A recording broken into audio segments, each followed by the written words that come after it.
It is quite curious how the power companies throughout the United States basically are the biggest, probably among the biggest, if not the biggest, scams and abuses laid upon citizens.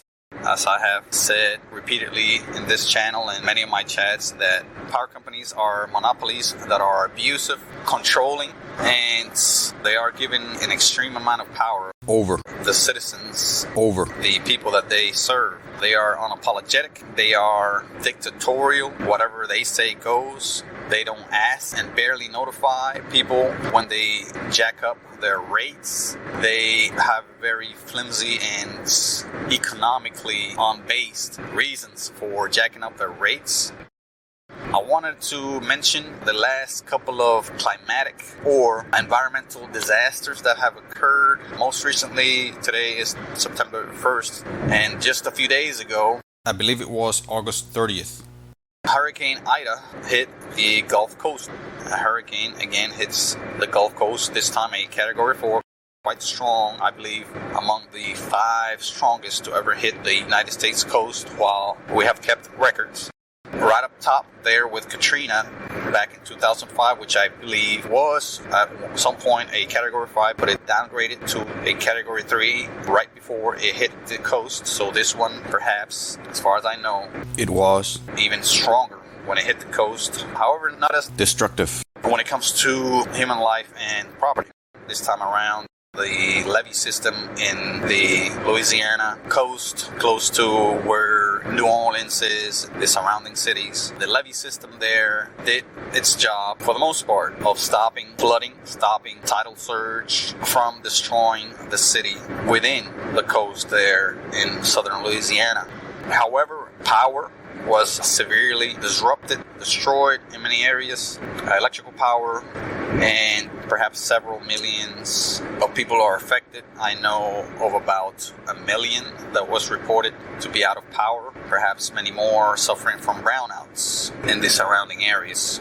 And the power companies historically have charged its customers, even during the worst of storms, the same or more as when the weather's good, the same or more as when there is no hurricane or severe storm or destruction of infrastructure or of power equipment or power lines, etc. And this is basically to cover for the repairs, for the expenditures and expenses that they incur while they fix the destroyed and out of order equipment to bring back power.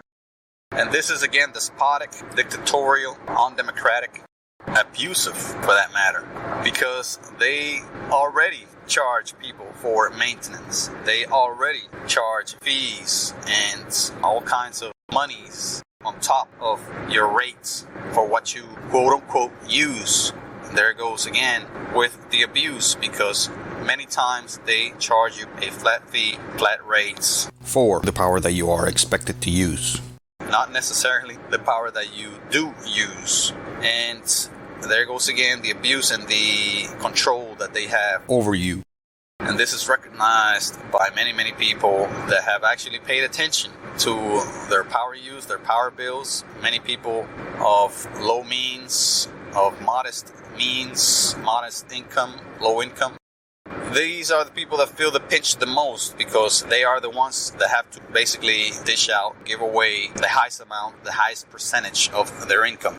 Rich people are fine. Rich people basically don't feel the pinch at all.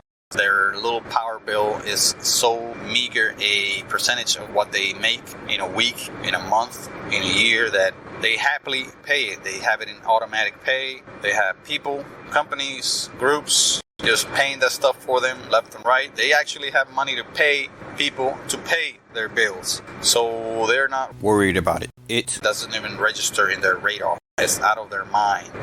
So poor people, us, are the people that feel the pinch the most. And, again, these companies charge you more or the same when you have no power for a couple of days, 1 week, a week and a half, 2 weeks, 15, 20, 30 days in a row, as it has happened during many storms. I myself lost power back in about 2015, 2016. A bad storm came through the area, not even hurricane.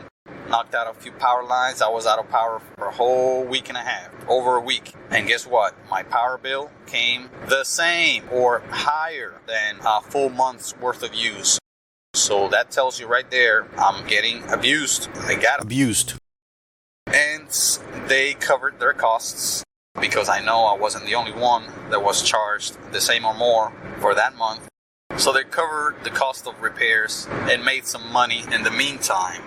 It's a big racket, big scam. It's a scheme to basically squeeze money out of the citizenry in most or all areas in the country. And it is just abusive the way the system is set up. That's why I have been so passionate about this new technology that has the potential to free us from this yoke, this abuse, this dictatorial situation with power companies.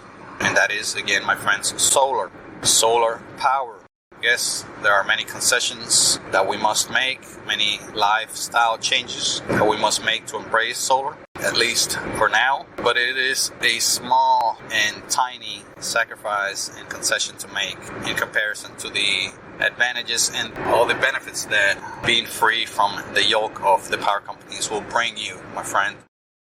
Another disaster, catastrophe that just occurred the winter of 2021 in Texas, where a cold front, very unusual cold front, swept the northern to mid-Texas, perhaps even southern Texas areas, with freezing conditions for over a week. And this knocked out the very unique and the very unusual situation with the power system in Texas, where they have a very independent, meaning very disconnected power system from the rest of the region, from other states where they cannot easily get power from other nearby regions, areas, states, companies, networks, etc. I would recommend you look that up. Research it, and you'll find out very quickly that the Texas power system is very, very disconnected from its neighbors. And that's what caused, for a major part, if not in its entirety, what caused that very severe and long power outages all over northern and middle Texas, central Texas, and specifically the Dallas area, the region around Dallas. The Dallas area suffered probably among the worst blackouts, brownouts. And, many people were out of power. And, my friend, I can guarantee you that their power bill didn't change. If anything, it changed for the worst. Their power bill probably was higher than it used to be when the power was on. And again, this is to make up, my friends, they are allowed by law to do this. They can jack up their rates in situations where they claim they need to, and they can charge you the same rates for times where you have had no power, for times where you have had no sort of access to power, and yet you're being charged as if you were, or worse. Again, my friends, this is abusive. This is something that is unsustainable, something that should have brought about a revolution, protests about this all over the place. But people are so hopeless and so basically brainwashed and accustomed to the abuse. Basically, most of us were born into this situation where we basically accept it as something inevitable, where we pay for power and unquestionably just take it up the ass, and unquestionably basically we become accustomed to this. Many of us were born into this, and we know no difference of what our economic situation would be without a power bill. I mean, just think about it. An extra $150, $200, $250, $300, $350, $400 extra in your pocket every month. What that would do to your finances, what that would do to your quality of life, what that would do to your living situation, your living arrangements.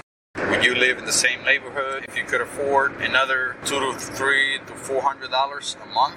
Would you live in the same home, in the same apartment? Not that that should make you want to do something about it so you can upgrade your living condition, because a lot of times that is not necessary, but you could put money in the bank. You could put that money in savings. You could have a more dependable vehicle, more dependable mode of transportation. You could have money in the bank for your kids' school, college, health emergencies, your kids' future, or your own if you are a person seeking a better future. So think about this and recommend that you look back at my other chats on how our company is ripping you off. And also some of the earlier episodes of living off the grid in the city, where the many advantages of going solar and going off the grid, more specifically off the grid, what those could bring you, what the advantages are, what the pros are for being off the grid, meaning for the most part cutting off our company and basically living without that our company bill. It is possible, it is sustainable as far as living without it. It is within reach for all, not just middle class and up, rich, wealthy folks. No, it's something within reach for all of us. We are not obligated, at least yet in this country, to have grid power, to pay our company. Nobody could obligate you to make enough money to pay for our company. You can decide and claim and demonstrate even that you have no funds, no money to pay for our company. No law and no regulation basically can justify how you spend your money.